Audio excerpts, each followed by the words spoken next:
World premiere. World premiere. That one. Yeah. He gets it. I was about to say Kurt Loder. Yeah, he would. Wise man wouldn't get it. He don't know. He wasn't there. He wasn't even born. I wasn't outside for that. I'm sorry. Yeah. Kurt Loder was the oldest person at MTV at 30 years old. Wise man was sperm when Kurt Loder was giving us the news. He don't know. And you could tell every day of his life he was stressed out about it. Understandable. Ladies Kurt and Loder gentlemen, was the original. boys and girls, children of the oldest ages, hopefully. You younger folks, you YNs can come in here too. This is another episode of Let Me Book the Territory, the greatest wrestling podcast of all time. It is I, E-Ray, the quasi bad guy, the Diet Coke the man of 7 ace teeth, Mean Pain Malenko here, OJ, the Oos Man, at your service. I am here with my guys, the fellas, the gracious one, the Alan Quartermain of the 313. You know who I'm talking about. Dubbus King? I mean, Dub is king, trying to step out of the father's shadow. Not really, because, my father never did a pod, but it's your boy, Dub, the pod guy, pod tribal chief, if you will, rocking old school Embrace the Turn Up merch. Don't worry, that pod is coming back in January. Wise Man and E-Ray will be a big part of it. More details coming soon there, but in the meantime, in between time, we talking graps, we talking War Games, we talking Survivor Series, we talking Legend of the Iron Survivor 3 coming soon. We even talking Karrion Kross getting over. What's up, fellas? Jesus. I told All the you. teasers. All the teasers. You. Good job. And that other voice you hear is not the richest man on this podcast, but he is his co-pilot. That's right. I'm talking about the wise man, the one that is so wise he says surprise right in your eyes. This guy has no business doing anything but carrying titles and being great. What's going on, producer Sean? Everything, because it's a beautiful day when we start to book out the War Games match that I've been looking forward to ever since I called this shit back in April. So, well, damn. I'm ready for it. That's like 7 months of build up. 7. Just watching it like, yep, it's coming together. Yep, there it is. Oh, there's another Samoan. There's another Samoan. Yep. Did you book Zila Fatu or Don Travius Fatu? Some of those people? No. Nah. But you will be surprised about who I do book in this War Games match. So okay, that is why we booked the territory here. So all good with that. Where would we like to start? Come on, stop it. You know where we're starting. You know where we're starting. This is another episode of As the Bloodline Turns. Victor Newman is back. He's had another affair. And now we find out that Sami actually is an Uso. And Zayn was just his adopted name. It's getting crazy. I wish I had the sound drop for the fucking Moesha or something like that. All right, I need to. That's what we need. The sitcom drops. The sitcom drops. It'd be hilarious. But ladies and gentlemen, Sami is back with the Bloodline. They started off SmackDown with Sami coming out there. Let's talk it out. Sami's an honorable man. He's ready for a ceasefire in more ways than one. So, they tried to talk it out in the ring, and then Roman's still clinging on to old Roman.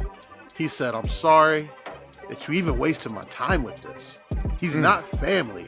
I was like, oh, we're going left. But then, at the end of the night, Solo tried to convince us that Sami was his fifth man, And Sami was like, Rikishi said, I'm part of the family. So we throwing these ones up for the OTC. And before I get your opinion from you guys, notice no hands were shook yet. It's still beef. Because, remember, Jimmy and Sami were the first one to have like a crazy handshake. Nope. Jimmy stuck out his hand. Sami just put the one up. And I guess the question is, fellas, how do they coexist?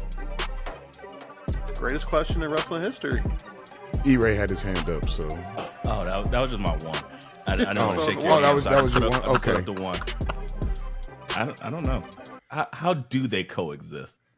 I don't know. To me, this isn't as impressive or as important as anyone else's thing. I'm more interested in the fifth. The fifth is what's exciting me. I don't give a shit about this. We know where it's going. This is like when you got that homegirl that's just the most toxic ever, and she got that terrible relationship that she just come to you about every couple months. Like, oh my God, I can't stand this. And you're like, And it's like, and what did I say last time? Okay, cool.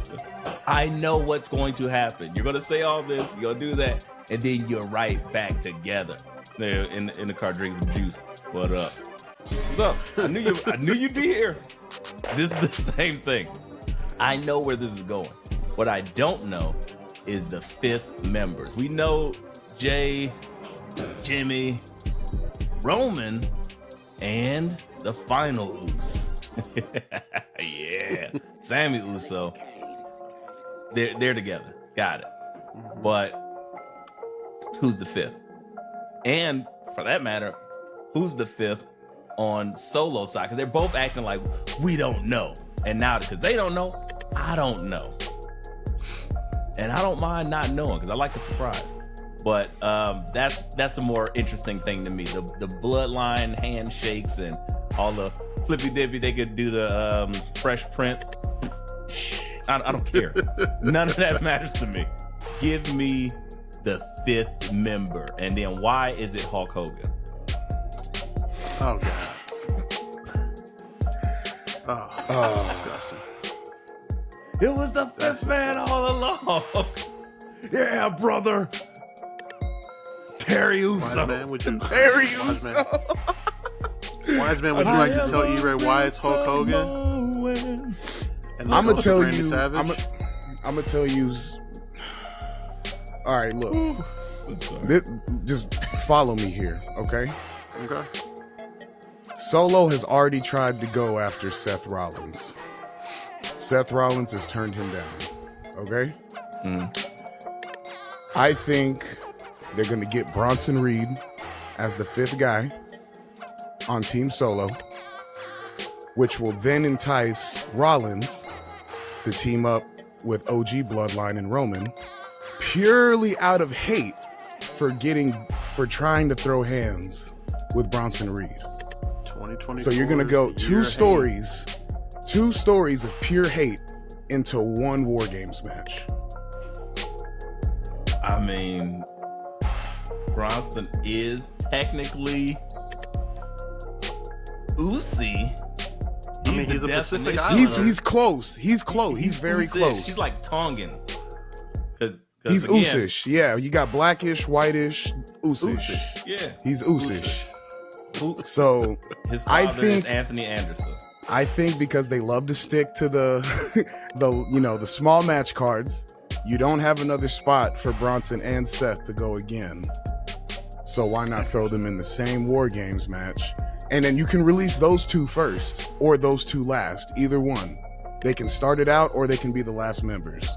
Who knows? But I think that's how you book this one. Because no other members make sense. And Rollins ties into the bloodline. So that's my picks. I don't hate that. Now, I did see a little bit of a spoiler from Monday Night Raw that might inform this a little bit. Would you guys like me to share? Because they did tape next week's Monday Night Raw already. Do we do spoilers on this show? We do if we won't. That is true. Okay, Dub, what you got?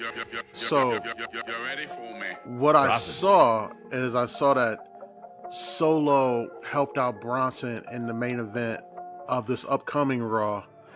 And as I scrolled past it real fast, because I didn't want to read anything else, the last thing I saw was suited up weekend player Solo Sikoa standing right behind Bronson as Bronson destroys somebody. I don't know if it was Seth or somebody else, but it's got to be you Seth. might be onto something. It's got to be Seth. That's the only reason he would help him out, is because Seth declined him, so he's getting revenge on Seth by helping out Bronson, which then entices Bronson to join Team Bloodline 2.0, which then, out of pure hate, moving him up in the Kendrick Lamar Hater of the Year award, Rollins joins Roman out of spite for Bronson Reed, not even any like for Roman.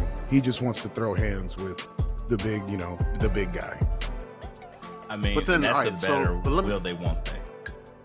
Let me throw this at you guys too.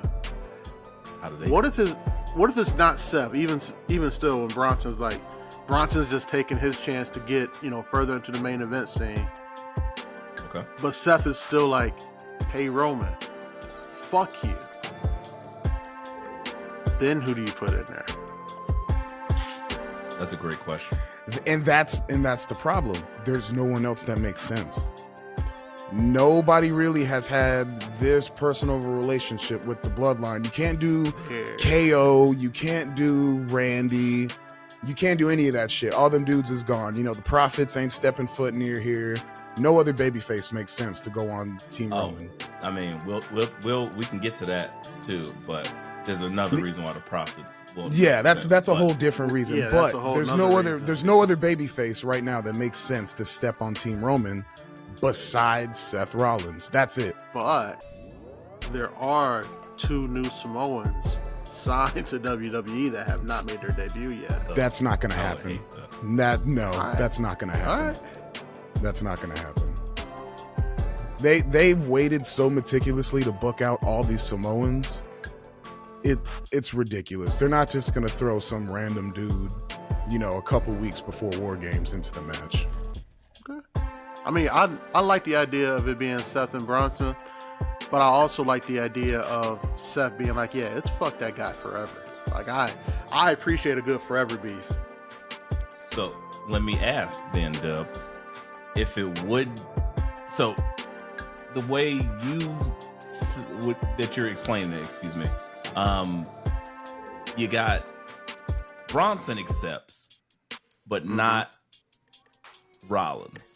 So then, who would take up that 5th spot on the babyface team, or the new Uso team?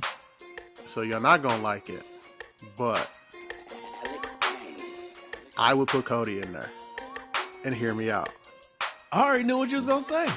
I seen Kevin that shit Owens before I gets walked in the room. suspended. Kevin Owens gets suspended for damn near killing Randy again, and Cody's like, well, I'm not gonna get my hands on Kevin, but we got to put down Solo in his bloodline one more time. We can do this. And Sammy's there now, so it feels a little bit better. But then Cody doesn't even make it into the match. Kevin Owens takes him out the second they open the cage for him, and I would have the OG Bloodline win 4-on-5,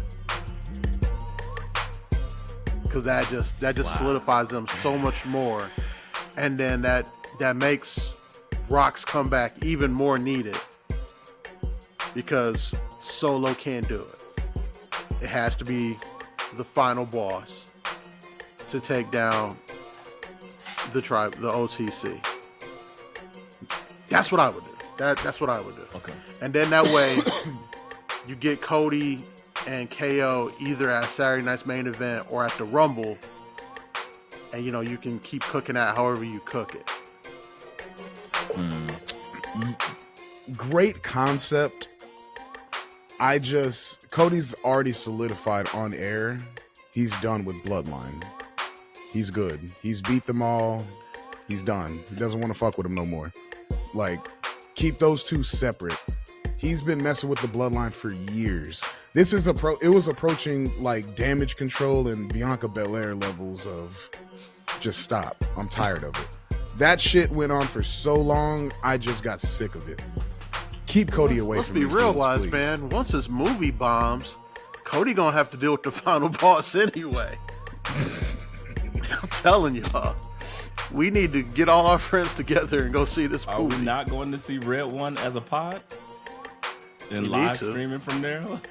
Live. There's a Nope. snowman. I'm good. No. I'm good.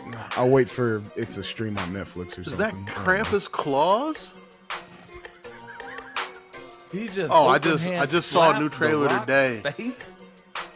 They're bringing in all the fictional holiday characters. Krampus Claus. And I was like, oh Yeah. no. This is why I also don't like trailers.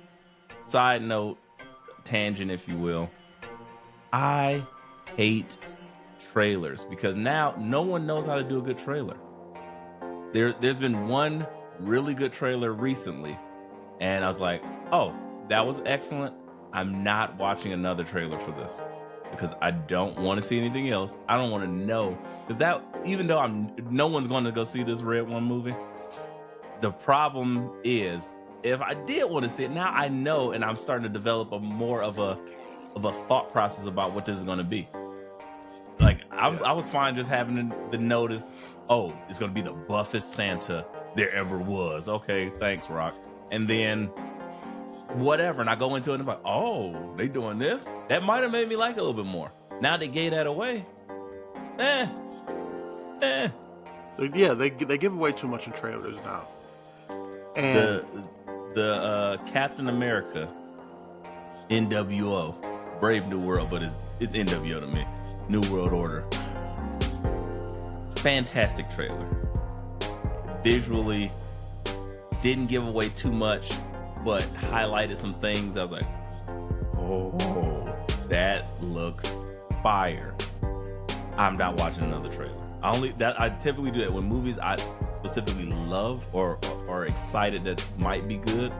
I only watch like one trailer, and I was like, I don't want to see anything else for my brain to start formulating stuff. I don't like it. I'm too smart. So did you see the first trailer or the second trailer?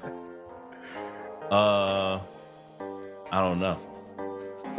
I don't know. Also, the second trailer just dropped 2 weeks ago. Maybe that's the one I seen. With That the only thing I seen, it had him. It had Falcon. It had Red Hawk stuff. It was like slicing through color stuff was happening. that's the second one. Beautiful. I was like, oh, this is fire. And I was like, I like this. This feels espionage again. Probably Captain America 2. One of my favorite all-time MCU movies, because it just has like such an espionage feel, and just hands all over the place, hands across America. They don't do everything perfect in the MCU, but for some reason they do spy shit very well. And they do Captain America. I'm like, come on, don't fuck up the franchise, because Captain America has been the best, like within that franchise. It doesn't have any misses. One is like its weakest, and that one's still pretty good. Yeah, You can't. There's no other movie in the MCU that has 3 movies that you're like, oh, that's stronger than that. It's not. None of them. Try. You ever wonder why? You ever wonder why the people at movie studios don't just like hire the WWE team to make trailers? Because they make everything feel important. Oh yeah. Everything. Put Creed behind it, or Papa Roach. You're like, yeah. My sacrifice. Yeah, that was the go-to. You put some Creed or some what was that band? Saliva, whatever. Yeah. Is that behind there? Yeah. Banger. You automatically care. I'm free. All right. Diving all over the place. That's a hell of a side Try And it's just, Don't try this at home. Why you Jeff Hardy Why is the just song saying I'm flattering himself. free? That's Why is crazy. the song telling you that I'm free when I'm doing all this stuff, and then you're like, don't try this at home? But They're having so much fun. And this Creed playing. Come on. Anyways. Women's Shout war out games, Blood fellas. I have no quick clue. question. We have a apparently we can't be heard. Can't hear us, only the music. Ah, okay. Yeah. Let's go ahead You and edit guys have something been up. hell of a See, war. live is dangerous.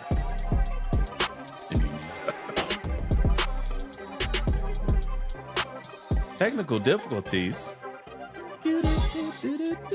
Very technical. All right, so we just went ahead and cut the music. Since I don't know why that's doing Cut that. the music. Right? It's fine, guys. We'll figure it out. We're professionals. Yeah. We're Only professionals. one of us is. And it's not me, guys. I'll tell you. Well, if you guys want to hear our War Games preview and, you know, our trailer talk, rewind about 10 minutes on the audio version. Or the new video version that Wise Man will put up at some point. Who knows? Yeah. Anyway, Yeah. it's time for women's business. It's time for women's war games. They loading it up. They teeing it up. Fellas, I want to get your thoughts. Start with the Wise Man. Who you going with? The heels or the faces in this one? Before he announces, I'm sorry. No, you're Quick good. You're second. good. Go ahead. Before he announces, let's produce this here. Can we get the players in the game? So it's looking like the babyface team is going to be Jade and Bianca, and probably all of Damage Control, or two of Damage Control and Naomi. Yeah, One of the two. two. All of Damage. It's probably You know, Kyrie, Io, and then Naomi. And while the heel squad is going to be Liv and Raquel, Nia and Tiffany, and then insert fifth member here.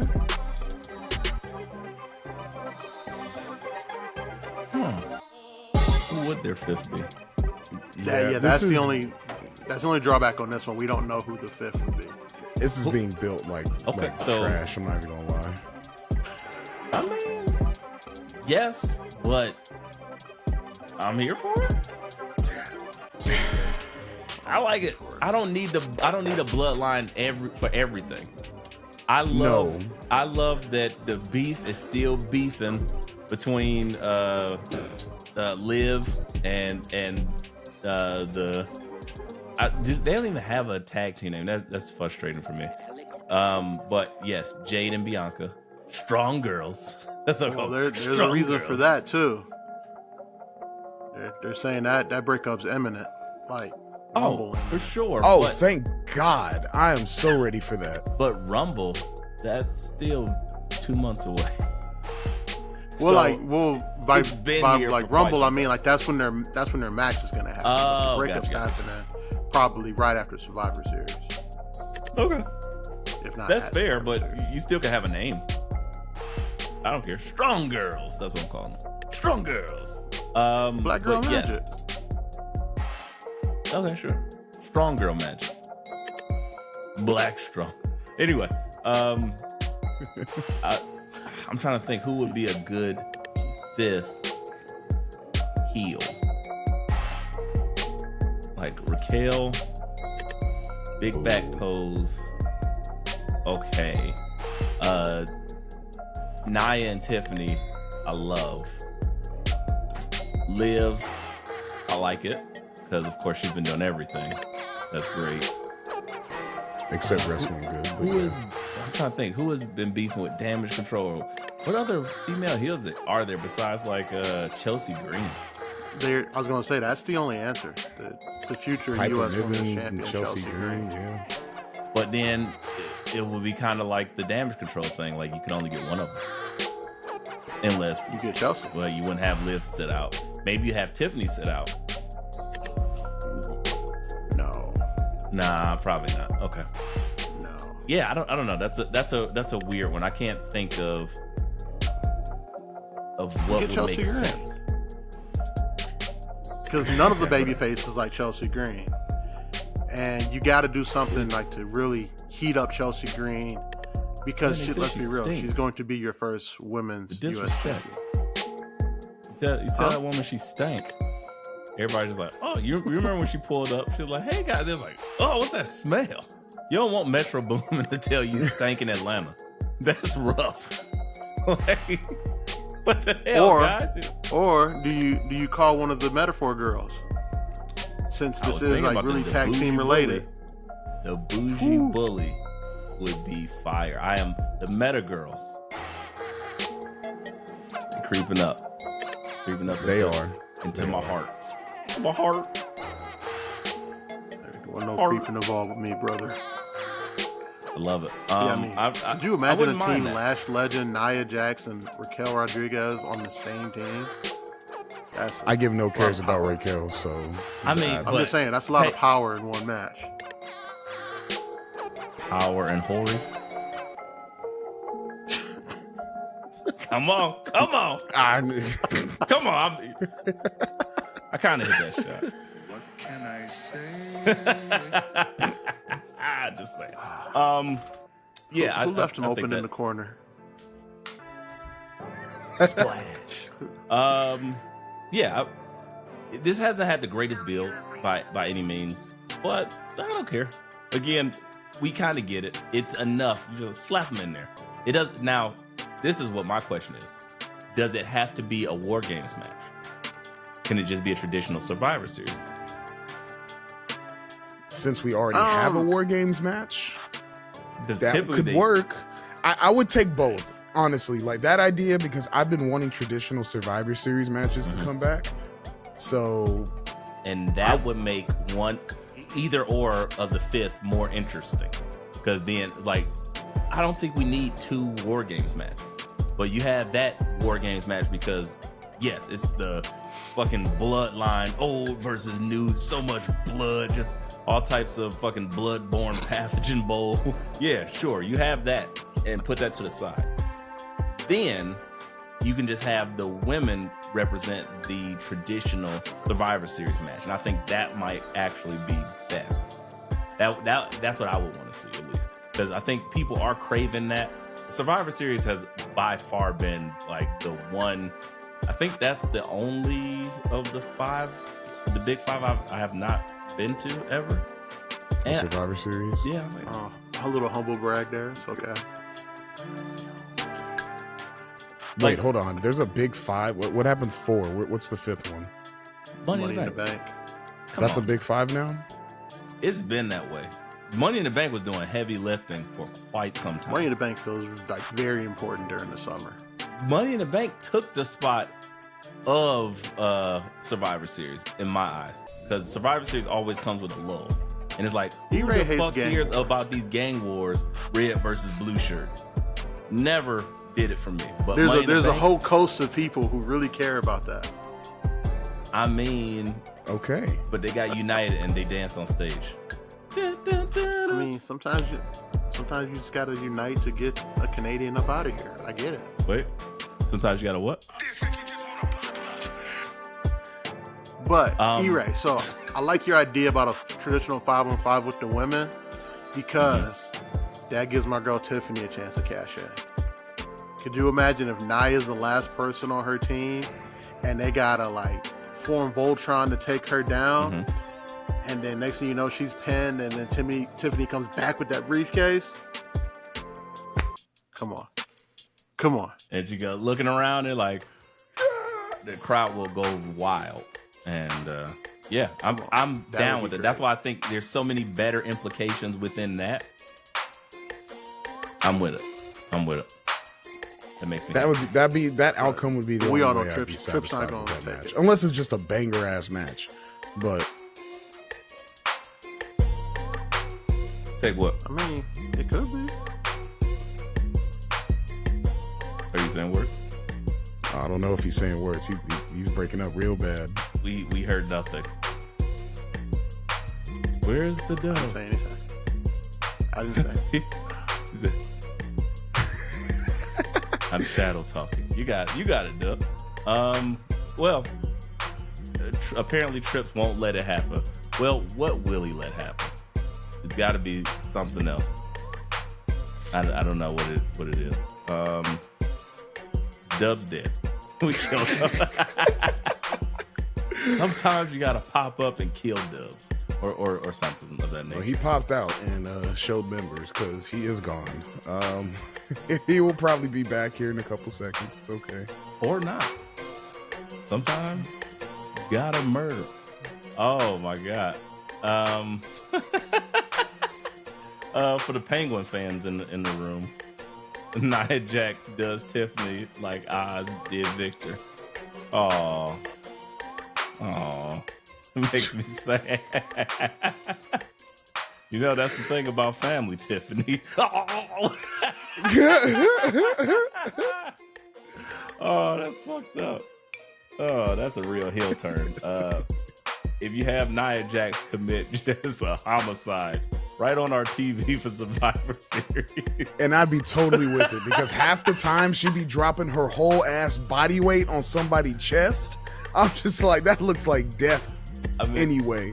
That so, and the way she grabbed him, come here, Tiffy, and then she just give her a noogie or something. Give you a fucking noogie like a high school bully. Like, what's next? Nia Jax give you a swirly. Dump your head in the toilet and flush it. Like, oh man, it's sorry, Dub. You missed. In the chat, there was. I truly missed something. Yeah, in the chat there was some Penguin talk. He said, not unless Tiffy gets done by Nia Jax like Oz did Victor. I was like, damn. That's it. We have to leave it at that. If you know, you know. If you don't, HBO Max. There you go. $5 a month, you got it. Yeah. Other than that, Dub, I think you are just needing to up your subscription of something because you sound and look like Mr. Roboto. and delayed, and very delayed. Domo Arigato, I guess. I don't know. Yeah. Dumb anyway. Get out of here. Get out of here. What else? Where are we going with this? I'm sorry. You're scrambling my brains, and I'm trying. It happened. We were talking about Tiffy and Nia bullying each other. Oh yeah, well, I was saying outside of that, moving way along from the Survivor Series matches, we got those out of here. Well, the Street Profits feel like they want to start bullying some people, so we could, talk about that a little bit. There's rumors that they might look at the competition when their contract is up. It's looking like on, the socials, they're going for a full heel turn. They cut a great promo about how they were just left for dead by somebody who left them when they tried to join forces. Pause. And now they about to challenge the Motor City Machine Guns. Put a pin in it, right there. Huh? Pin. Okay. I know y'all seen that promo. Montez? It was excellent.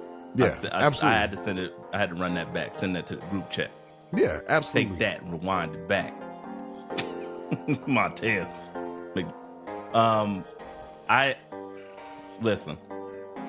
I thought, and I had a thought for some time, Montez promos were always just like too loud. This, like, bringing it down, very intense. I was like, oh, I like this. Yeah. On my mama, on the hood, on God. I was like,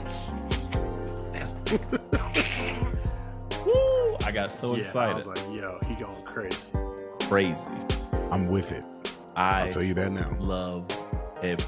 Look, I was a original fan of the heel Street Profits back in the NXT streets.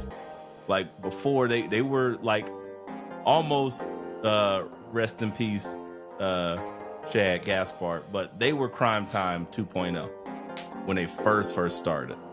They were just some street dudes doing some wildness, and they were just talking shit like, we out here. And I was like, I like this. And with then, less racism, but yeah. Yeah. Not the stereotypes, Yeah. but like the vibe of it, like feeling like they're with the culture. And I was like, I like this. And then, you know, because they was always talking about the smoke. Like before, that was a very traditional whitewash phrase. Now it was like oh, you want the smoke? No, they had the solo cups. It was a thing, and then it slowly started to like just turn into this crazy big production of a thing. They were supposed to go heel, and then we got pump faked, and then I don't know what happened because the crowd just loved Bobby Lashley so much, it just didn't happen, or the mixture or the influence of that plus Karrion Kross group coming up and them being heel and then them having to go against each other. So it's like, so who's okay, we're not heels no more, we're faces. I was like, what are y'all doing to me? They didn't love Bobby Lashley that much. They loved the Profits that much. It was very difficult coming off. Look. If you think Bobby Lashley was that over to where he couldn't get a heel boo out of the crowd, stop. It's the Profits. I think after his world title run, once he came back after that, he was over because like he had gotten the thing that he had wanted, and like the Hurt Business was just like so appreciated for the violence that they gave us during the pandemic that it just became such an appreciation thing of like, damn, Bobby, you've been with us all this time. We appreciate you. And even though they tried to make him heel again, they just couldn't do it because people just like Bobby now. They like the suits, they like the attitude, they like the athleticism. They just like Bobby overall now. So to try to turn him heel and then to put him with somebody who was so over like the Profits as faces, it was like, one, they're not going to boo Bobby as a heel anymore. Two, getting them to boo the Profits as heels was going to take a lot. And they weren't ready to do everything you need to do to get the Profits booed as heels. And I think you neglected probably like the easiest thing that was there. The fact that they came out to Bobby's music. And Bobby's music was over. Just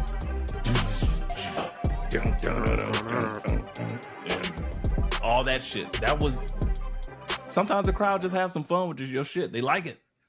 It was something. It was kind of what he was tried missing. to change He the was Profits generic music. Bobby for so long. The Almighty was over. It was super over, and then he just was doing his thing. So, what do we define as over though? Like, because we're saying Bobby Lashley was that over. yes. I mean, were you knee deep in like Kenny Omega juice or something? Like I don't understand. Okay. Bobby was Pause on that one. I didn't see Bobby as over. He had a good feud with Lesnar. That was entertaining, but... And then when he was going after the U.S. title with him and Seth and all that shit, like Bobby created that whole big Bobby Lashley, the Almighty thing was majorly over. And it just stayed that way. I love the entrance. People love it. But that's what I'm Then saying. you also got to remember, like when he had his world title run, that was still the Thunderdome era. So we didn't have a good judgment. But when we came out of that, it was clear people were ready to cheer for Bobby Lashley no matter what he did. That's why when he put Gage Goldberg in the Hurt Lock, everybody cheered. That was some shit. That heel Bobby Lashley, now I fucked with that. Putting a dude's kid in the Hurt Lock in the middle of the ring, top tier. I love it. That's great. That's what I knew. I'm like, oh, this heel run is over because people are cheering for him choking out a 17-year-old. I said, oh yeah, this heel run is over. I can't see Bobby Lashley as over if he couldn't even get like, the title runs were short.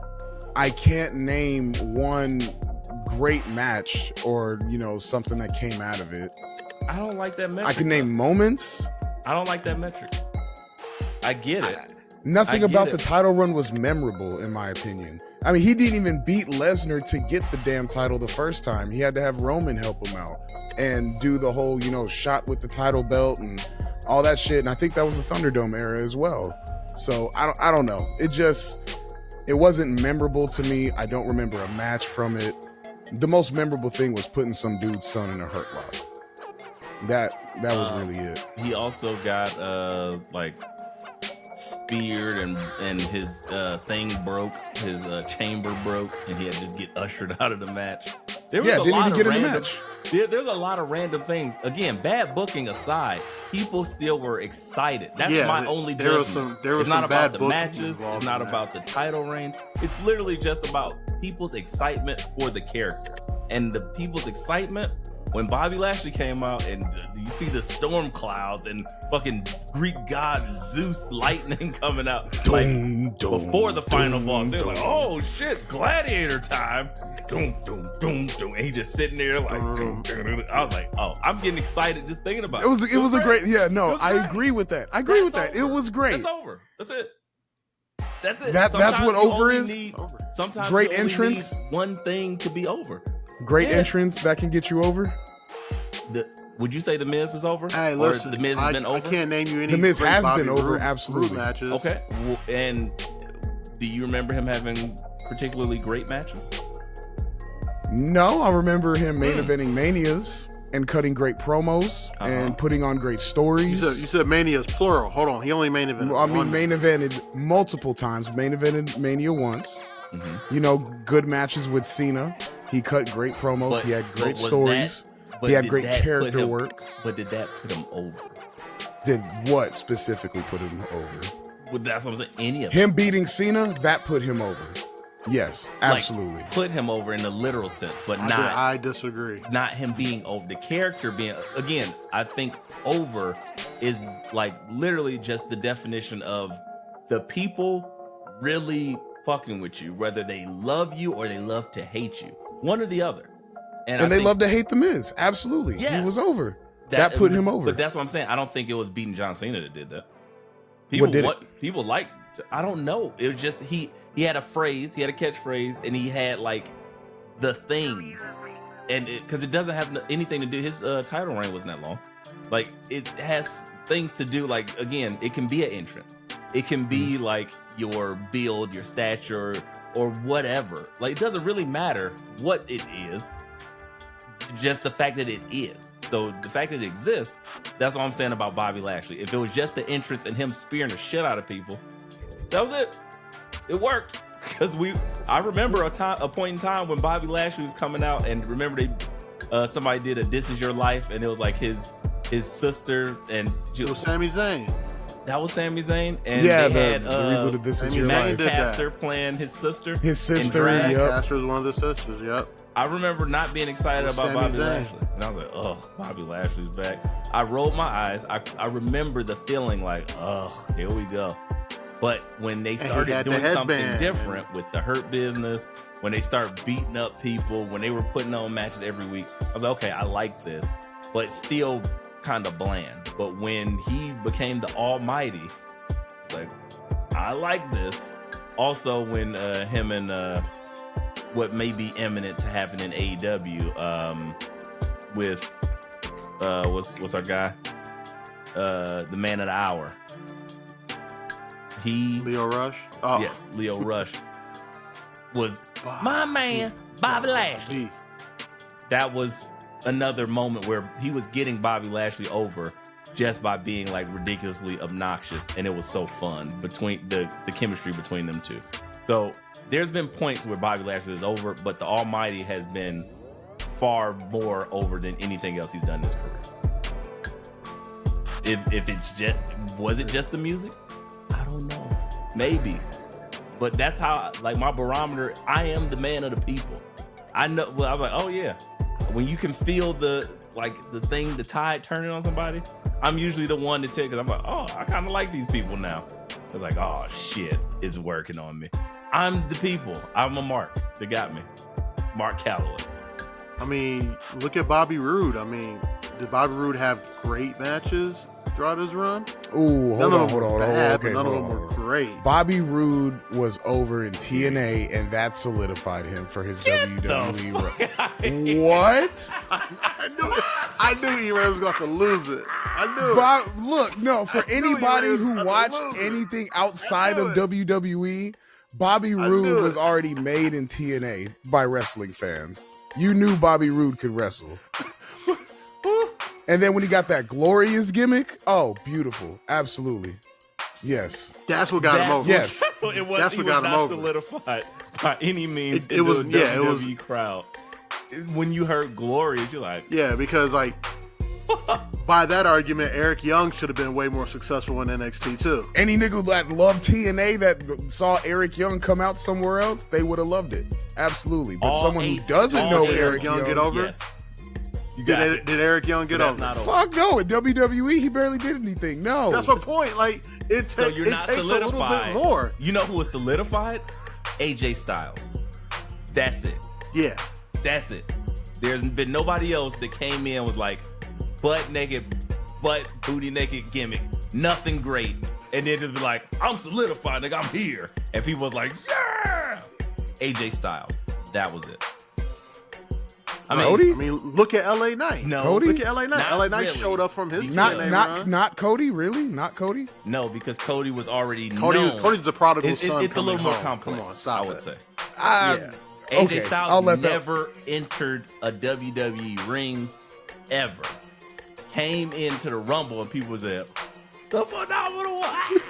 And that's solidified. That's like if Kenny Omega entered a WWE ring, it would be, to me, I think that he would get a similar reaction. Like, oh my gosh, I can't wait. Like the excitement for it without anything. He doesn't have to have like a great music or anything. And the music helps, but just saying like overall. When Eric Young, it was like, you're doing some stuff, maybe not.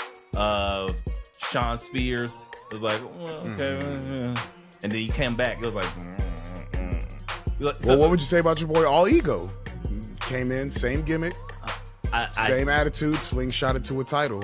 People knew I think who he that's was. what did. I think the build did it for him. Not he didn't walk in and people were just like, oh, Ego. I did. It was me. It was just me. Yeah. But I'm okay with I admitting think that. like what they did with the Ego was taking a chance as much because they just believe in the guy. But he didn't walk in there solidified. I Right. mean, and you can say the same thing about LA Knight. He didn't walk in there as Eli Drake solidified. I remember that first promo he cut during the pre-show, and I was like, I don't know if this I will don't work. know. You about to be fired. That's what you say like that. Oh, him It just strolling wasn't in on until Wade that- Barrett in the pre-show? Yeah. Yeah, like it wasn't until like that War Games match he had with like Team Black and Gold, which they put him on Team Black and Gold because he's just old as fuck, not because he had been there for the Black and Gold. That I was like, oh, they got something here. And then they stripped it away real quick, and you saw how quick you're like, oh, well, wait. But again, if he was that solidified, it wouldn't have mattered if they stripped away everything. Male models time for him, and if he was solidified, they had to get that old man the fuck up out of here. And Trips was like, hey, just go be you again. And he said, yeah. So is that what happened? They were like, you know what? I'm sick of this treatment of LA Knight. Let's send this random honeypot to just ruin all of Vince McMahon's life, and then that will be the one that does everything. I don't think that happened, but I mean it's possible. The weird world, carny world of wrestling, it's very possible. But again, our side note tangent of. I mean, look, like so we all knew Vince had to go when he chased Sasha out the building, but you know, apparently Triple H doesn't see race. So they weren't going to get him out of here yet. But the moment he turned LA Knight, it's the canned Maxine Dupree. It's the canned Caucasian response. You can't help I it. don't see race. Yeah, it's like what do we got? We know we got some canned black people responses. I get it. It's like what? I think you can't see color or I can't see color is the black person. Black people can't be racist. I think that it's just certain things that we've heard so many times that we're like, yeah, that sounds right. It's a talking point. I'm okay with that. But I think it's been debunked enough on that side to be like, nah, you don't want to say that. Specifically when your top talent has said like, Nah, my wife was like, you don't, and she go into the spiel, and he's like, I do see color. I see all the colors. I see ultraviolet. I see like the Predator. Just like, you got to see all the fucking spectrum, because that's it. Like, so next time Trips answers that's what happened. Hopefully he says something much better than that. Because if he doesn't, the I don't know what you call it, the Harlem Renaissance happened over in AEW might have something to say, because it's looking like you got Bobby Lashley, Shelton Benjamin, Ricochet, Leo Rush. If all these ninjas join forces and become a stable, guess who's watching that? Me.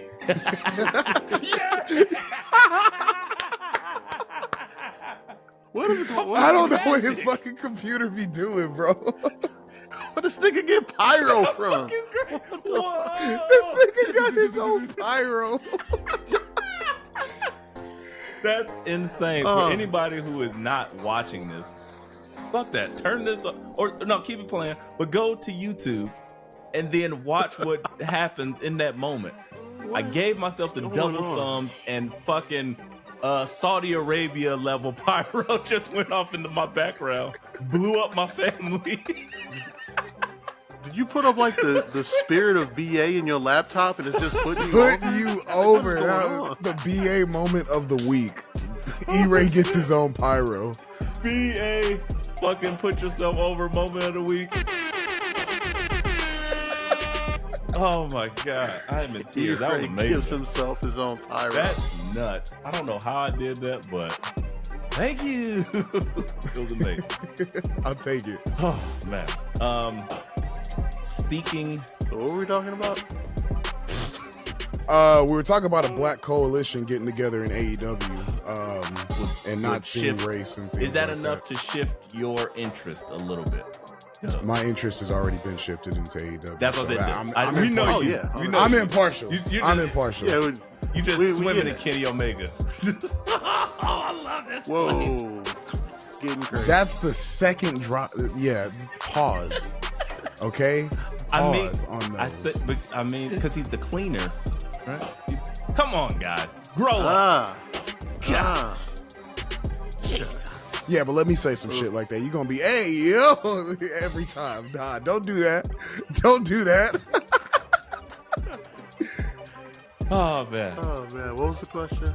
I forgot. I'm sorry. Will black people get me to watch AEW? Absolutely. You don't see color. Absolutely. What else? But back to the Profits.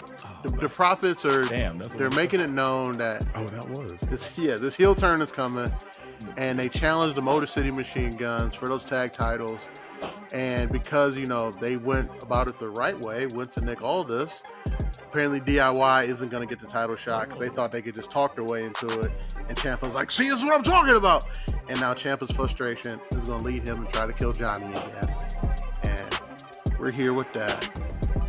As much as I love the Profits, Motor City Machine Guns they gotta hold them belts for a while. I mean, that. I think that's how you put the Profits over. Are you sold on the Motor City Machine Guns yet? I'm scared to answer this because Wise Man's an Indiaholic and I'm from Detroit. Is that why? No, I'm scared. But again, and no, actually, I'm not scared because I revel sometimes in my own ignorance, and I'm okay with that. It's just like, so I don't care. One of them niggas look 72 in the face, and that bothers me. And I see him versus don't sidetrack me. Don't do it. I see him, and I'm just like, oh, and you see him and Johnny having this interaction, and then you see shades of Blackheart coming out with Tommaso, and I'm like, yeah, that's the shit I want to see. But for them to be hot-shotted to the title, I get it, and I like it, but that also brings me back to that statement that we just were at. what color do you see, sir? We were very much defending of the Crips, but I don't necessarily like how they walk straight in here and just take those titles and lord over it, especially when you got the Street Profits about to go against them right now and they're not going to win. That's what's going to piss me off. So I get it, and it's probably going to be a fire-ass match because that's what we see. But there's two things. One, does this loss lead to the Tez breakup? And he just like, F this. I'm on my own. I'm doing my own thing now. And is that okay that it does that? Or does that just solidify the heel turn and then we do something different with the Profits altogether? I don't think this leads to a Profits split up because I hate to say this, but right now Angelo Dawkins ain't beating the Marty Jannetty allegations. If Tez was to go solo, Angelo Dawkins is going to be in catering within 6 months. I don't know what to do about it. He can wrestle, you know, he's got a little bit of talk in him, but I don't see a solo character coming out of this. That's fair. Unless you just do the same Angelo Dawkins just without Tez. He said the second that Montez goes solo, Angelo Dawkins needs to update his LinkedIn profile. He's Marty Jannetty right now. I'm sorry. I hate to say that because I like him as a tag team wrestler. Too loosely. Jannetty and somebody. Like, Jesus Christ. Do you seriously see Angelo Dawkins going on as right now in this current state as a successful singles act in WWE? Well, that's a loaded question. No. See, why is it a loaded question? Because you said in this state right now. But you technically have to see someone like sink or swim in character, and that's a beautiful thing about wrestling. Not really. Not really. I beg to differ. Mark Briscoe made one of the most fantastic transitions into a singles wrestler without any preparation at all from tragic accidents. You say Tez right now. Tez right now, if he was to break up on the next SmackDown with Angelo Dawkins and start a singles run, he would be successful. Either one of the guns. But Mark Briscoe had already had a singles run prior to his brother's death. Yeah, run. Now he's a full-time singles with no affiliation to tag team wrestling besides the conglomeration. Run. That's not a good like comparison. The proper comparison would be like when they broke up D'Lo and the Godfather, and D'Lo floundered again, and the Godfather still had hoes until they took his hoes from him, and he almost quit. And then D'Lo, I completely understand the sentiment. Had quite a nice run though. Great run. So that's what I see. I mean, and that's what I'm saying. You don't know until you allow the people to get the space to create. So I can't say why I say it's a loaded question, and why that kind of frustrates me just a bit is because technically in this space, that's all you're doing. So it would be little inside baseball, but it would be like if someone was to say, oh, well, if the podcast broke up, well, BA would blah, blah, blah, blah. Because BA is technically a C mic. So his role is this.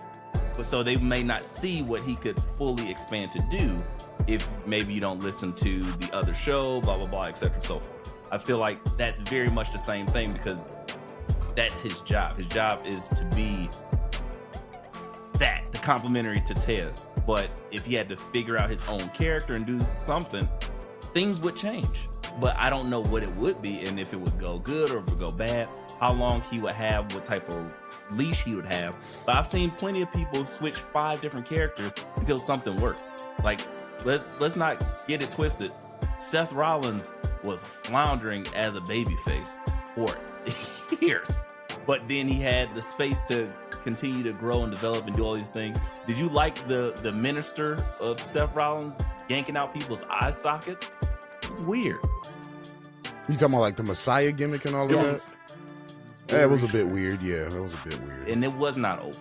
I was like, I want to get down I with appreciated this, but its this is ridiculousness. stupid. It was weird when he This had is like so Buddy and dumb. all that and shit like that, and the Dumb. weird like cult gimmick and Titantron and him just like as some weird drugged out cult leader.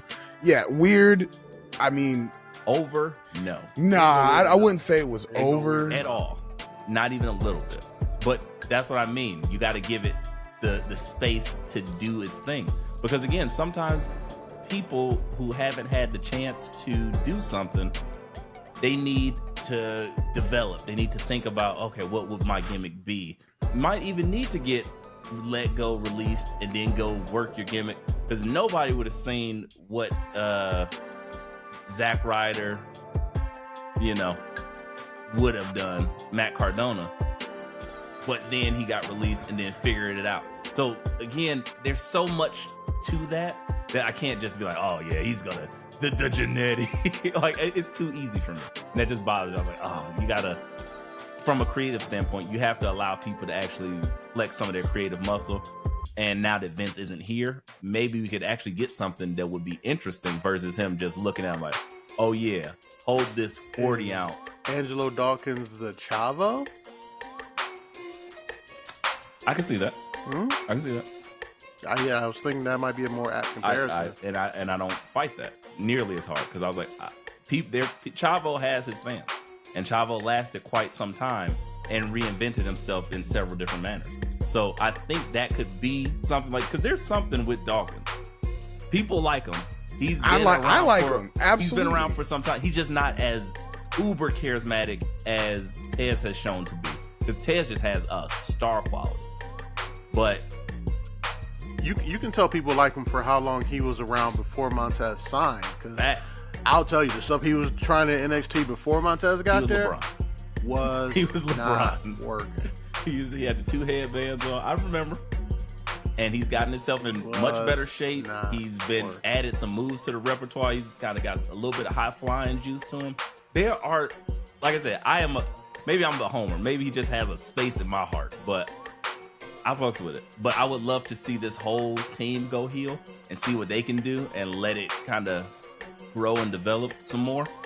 But if not, if that shoots Tez off, and then maybe you have Tez like brutalize, I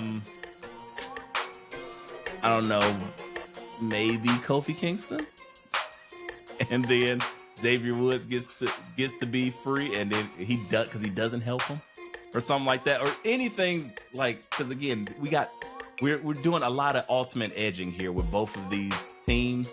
I was like, I want to see a breakup, and then I want to see a heel turn. Give it to me now, or I'm turning it off before it's finished.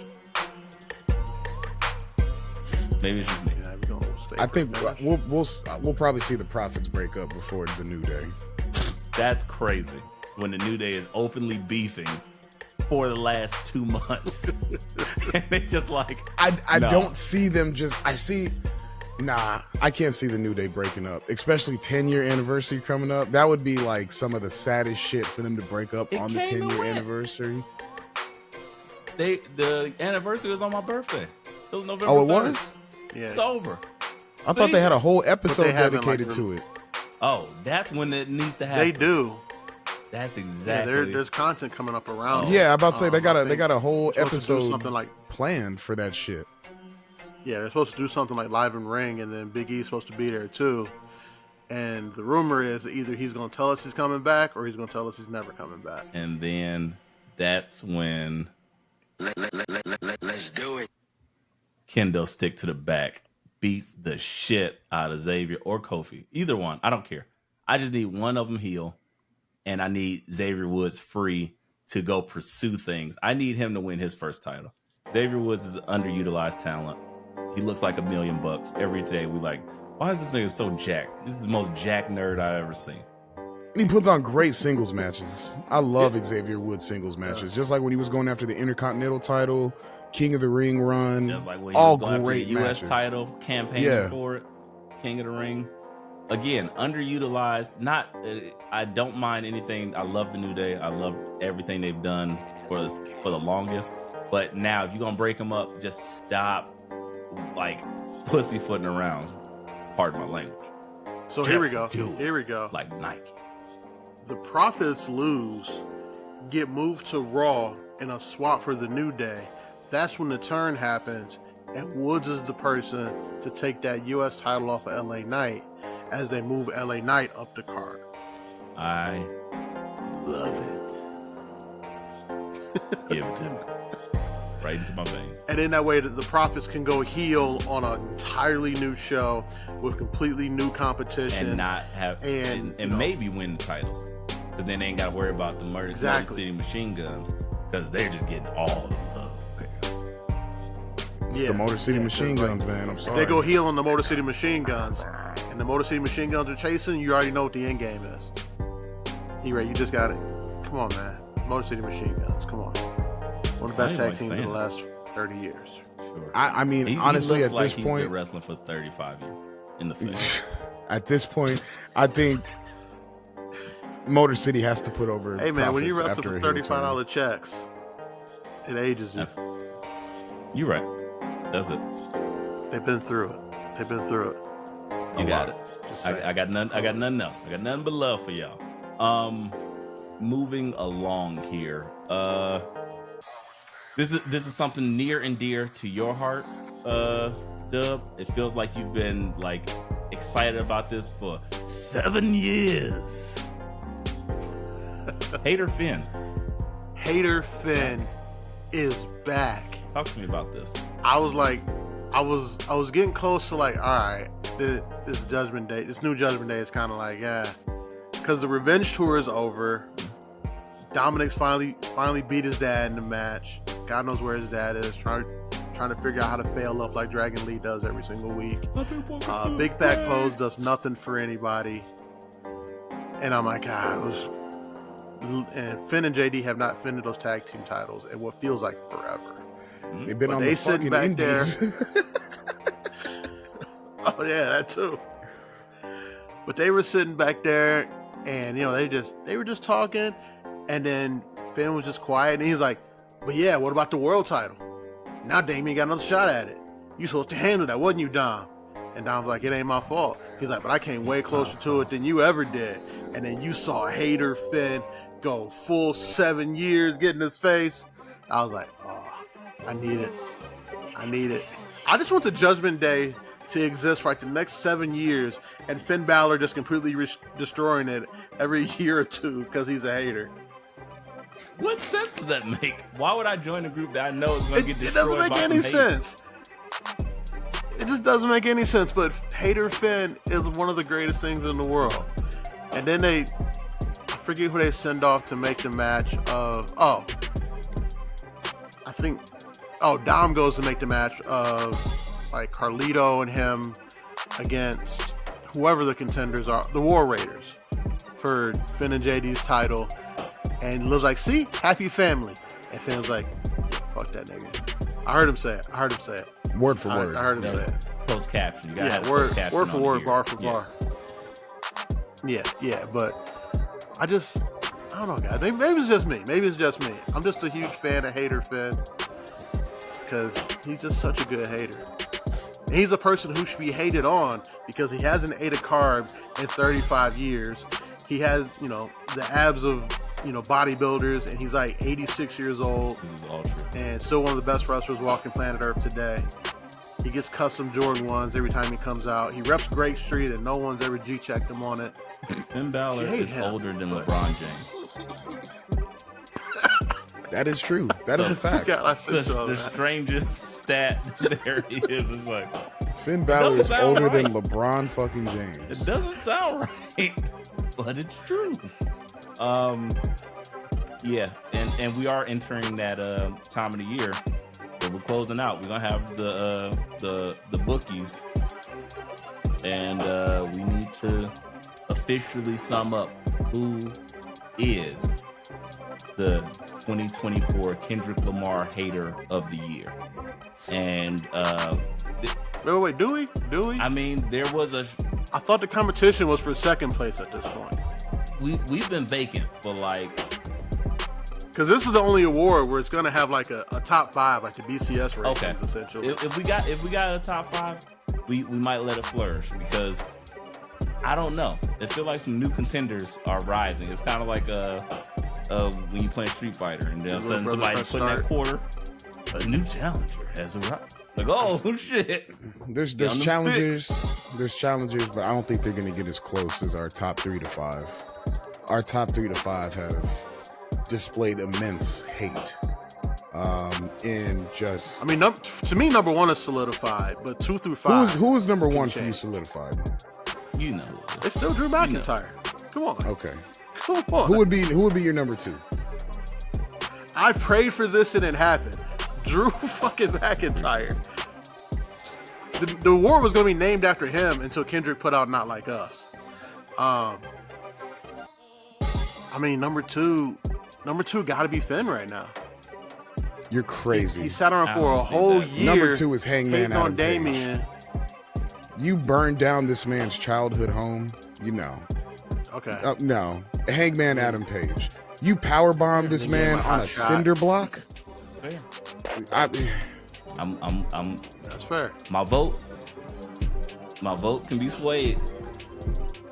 I will put together a full presentation, a full presentation on why Hangman Adam Page is definitely number 2, if not considerable for number 1. Okay. Okay. I'm down for that as a possibility, and then third place if you could have it. Thus far, we still got a month and a half. Either Finn or Liv at this point. I think Liv Morgan's a good Liv contender. Turned her hate into a whole title run, and she called her shot. She said, "I'm going to take everything." Yeah, from you. title shot, and then she did it. She won a belt that's bigger than her in Saudi Arabia. Mm-hmm. She won a boyfriend that owned a group, chicken nuggets, and a gang from hate. She gained a whole lifestyle off of hate. Facts. You got gold, family, a nigga, like you got everything just off of hate. That was originally somebody else's. The main event of the card. And then put on one of the main events for Saudi Blood Money 13 and won a gigantic belt that's not even allowed to leave the country. I might have to make an argument that she could slide up. Again, she might be top 5. Anywhere. I don't even like Liv Morgan like that as a character. I think Liv is definitely top 5. 1, 2, or 3. Yeah. Either way, because that's a good argument, and she's been continuing. See, that's like woman hate versus like niggas hating on each other. Niggas do like violence and just atrocities against mankind. She did some snake shit. Liv said, "I'm gonna take your spot," and took her spot. Rough. That is very rough. That is very. I didn't even like the nigga at first. It was just a matter of you had him, so now I gotta take him. And how accurate is that? That's not. I don't know. Hate. We'll see. Where does Uncle Allen come in there? Because he had some pretty good hate in the beginning. He of the year. apologized. He fell off. He apologized. He fell off. Real haters don't apologize for hate. Now you just Allen. If you was bout it, you don't apologize for that shit. You stick to it. 10 toes down. Die on that hill. He's no longer. Where does put the fries in the bag go? I think Andrade and Carmelo Hayes. Andrade and Carmelo Hayes they're tied no matter what you do. That's equal amounts of hate for each other. So wherever you place Melo, top 10. Exactly. They're not up there yet. Not top 5 though. It's not one. You got to put them together. So yeah, nah.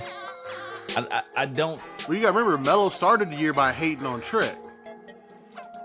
And then he moved on just being a generalized hater in the SmackDown locker room. That is true. And then he activated his hate with Andrade and told him to put the fries in the bag. Sure, but in this essay, it ain't got enough on the bone. I got two other thought process. I'm just gonna throw these names out there and you let me know what you think. Braun Breaker.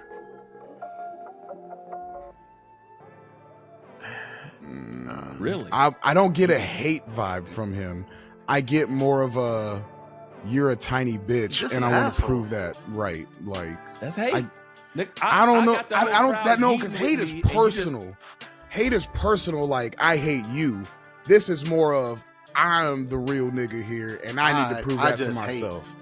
Yeah, I don't get why- hate you from hating Braun on me. Breaker. So, okay, fine, fair enough. Yeah, I get asshole vibes. What Pete- about Peter what about Doom. Bronson Reed? Bronson Reed. Bronson Reed hated his spot in catering. He hated all the shit you were talking about him, Sean. So he decided to take it out on everybody on that roster. And he give them some hates time off. like your organs. You just tsunamiing all over your body and like making people soil themselves. And it's crazy. Just oh gosh, everything that was in my large intestine is now in my undies. See, I don't know You if I just can. squash. I don't know how much hate I can place on that because he just fucked people up and made them get bacchiotomies and send them to different companies. Your hate has to be your hate scale is based on targeted. It's like a targeting penalty in football. It's like, That's hate. It was I directly hate at you. somebody. Yeah, So it that's doesn't what have I to be- view. Oh, got it. Okay. That's what I view as hate. Personal. Fair- You need fair some enough. personal shit. I'll rock with that. I'll throw out my last I name. mean, Peter Doom. Pete Dunne is a good Peter one. Doom. Peter Doone yeah. has been a pretty big hater. I can't even lie. He hated on Trick. He hated on Sheamus. Hated on his own gimmick. This is a fact. That is, yeah. I don't know. That's pretty good hate. I like is- it. That's, Still pretty probably good like rounding out the top 10. I'll probably put him like 6, 7. Has But Kevin Owens gotten up there for anybody? I mean, Forbidden Move, ooh, That's a broken good, nigga neck, That's a good nominee. beating multiple people outside of the arena after shows. He has a chance because of what he pulled on Cody and then since Randy and whatever he does next, and he's wearing his own merch that's like just pure out of haterness. Like he's got a chance. He's a contender. He could creep up into Kevin my Owens, top like, 5. he's an top OG 3. hater. Yeah, he's big hate supreme. He been hating his whole life. Oh, it's natural. So That's second Yeah. nature yeah, to him. it's just second nature Yeah. to him. So when he found some targets to aim his hate at, that wasn't a bunch of Samoans. He's up there for me. That's top KO's 5. a good KO's top Yes. 5 for me. I- After the last month or two, KO's top 5 for me. he could easily move up depending on what happens in the next month and a half with Survivor Series, Saturday Night Main Event. There's plenty of time for him to step up into a podium space, if you will. So I'm open to it.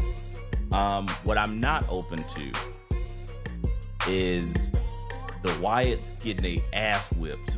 What are we doing? Trying to get Karrion crossover by any means. Trying. Nobody's been able to do it.